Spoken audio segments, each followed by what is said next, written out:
42 mountains or mountain ranges, and on each mountain range there would be one of the faiths or one of the religions. I'll explain why in a minute. So there are 42 on there, and that represents 42,000 different ranges. And you will notice that all of the different faiths, and there's only a few that I've managed to put on this thing, go from the bottom line all the way up to the top. And right at the top, the two black figures are 30,000 years old.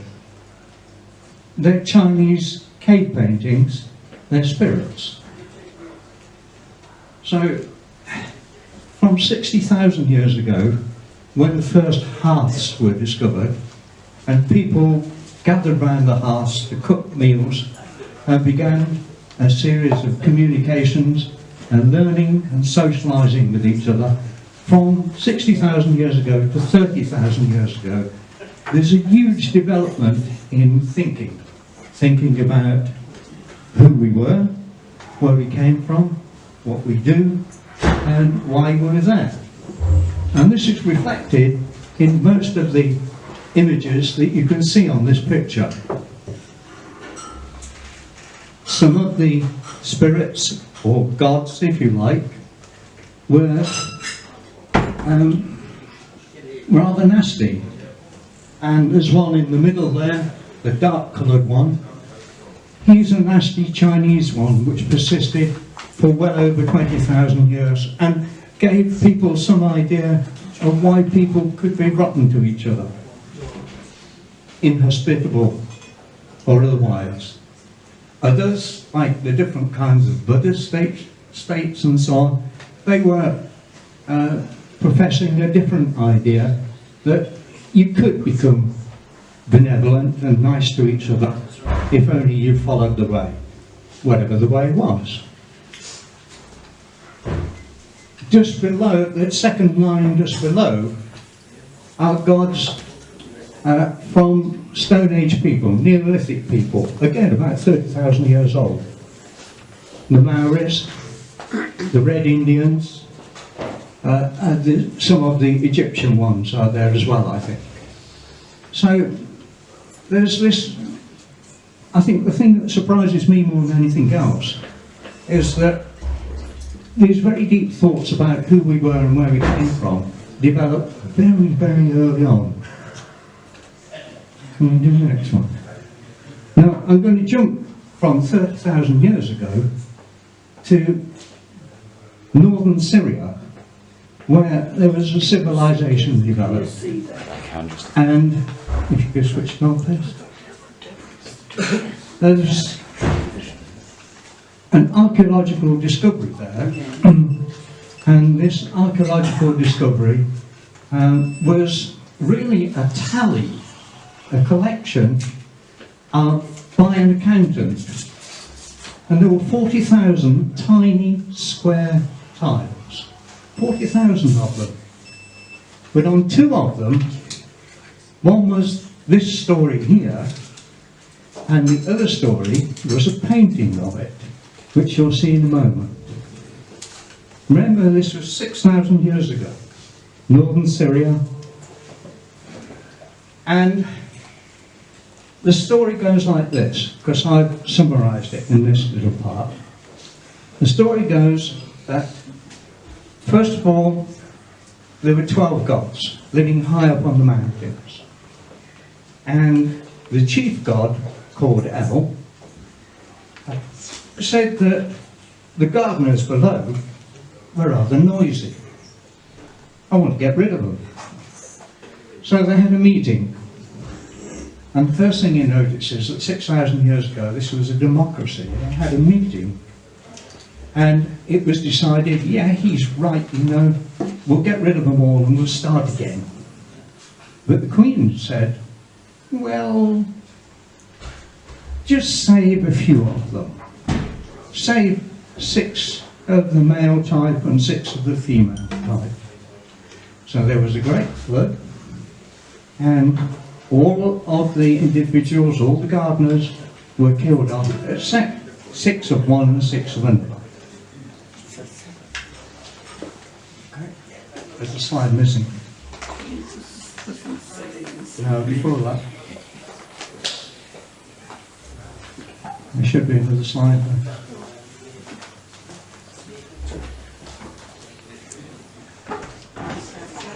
No. No. Technology. Yeah.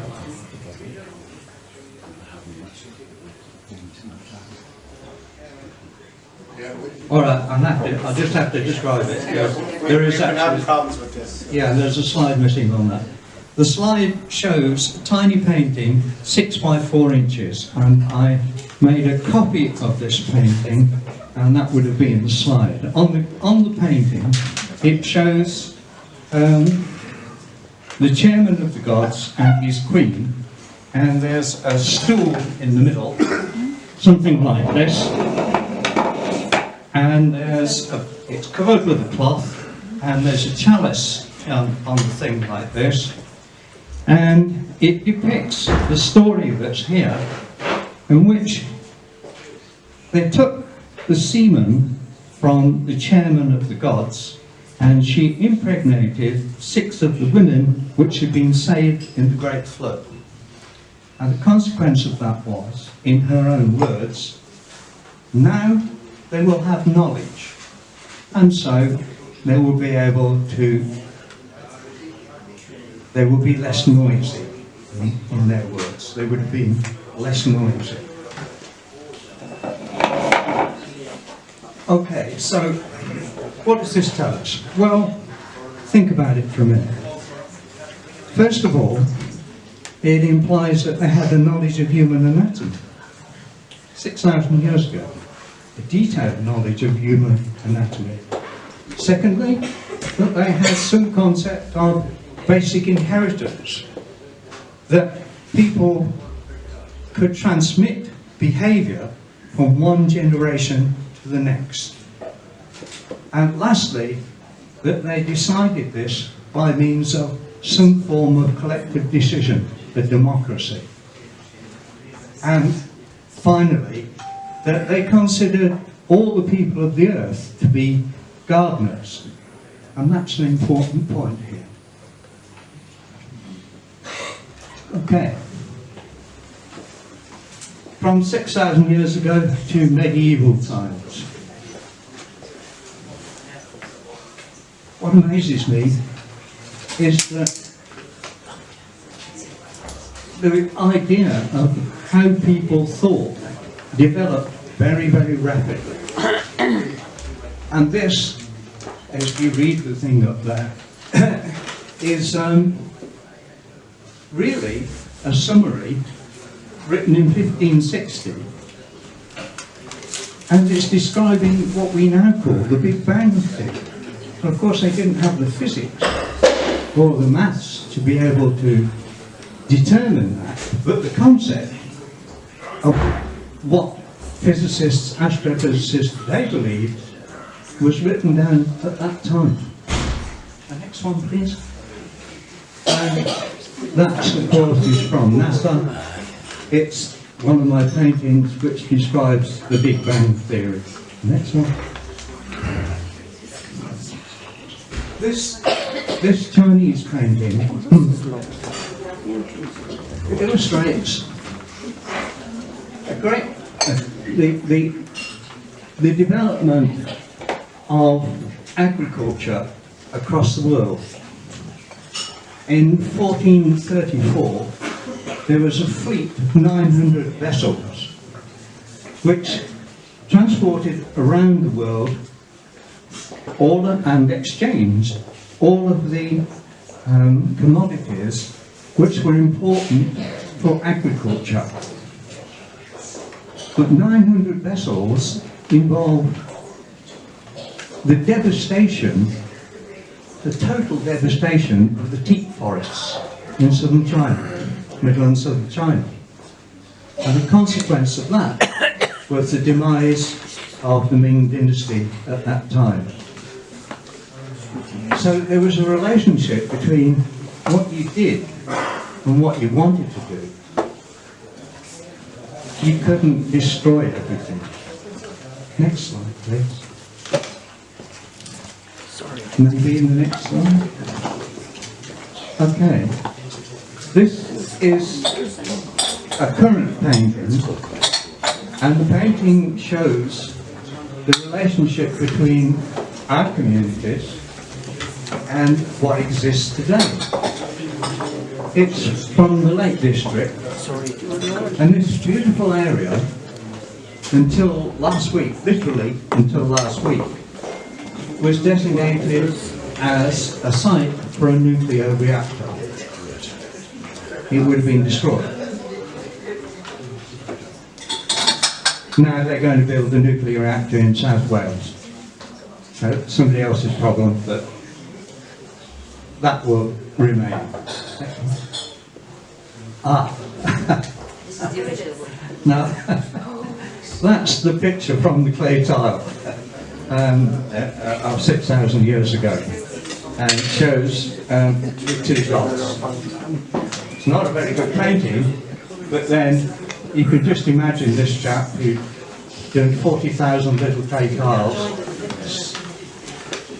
so many vessels in, so many vessels out, so many bushels of wheat in, so many bushels out. And out of those 40,000 tiles, one day he just got fed up and he drew this little picture and that story that I told you from that guy. He must have been bored out of his mind. Next one. Okay. This is an area which was, until 6 or 7 years ago, in Connemara, was very popular for walking and for getting people to know nature. Now it's been fenced. You can't walk across there anymore. You can't take a picture like that. Take your time. You can't paint a picture like that. So it's a question of who owns the land. It's a question of, are we just keepers of the land, or do we have property rights? How do you look at this? In the early pictures that I showed you, the early stories that I showed you, the first one that I showed you, the people believed that they were people, they were gardeners. They didn't own the land, they looked after it.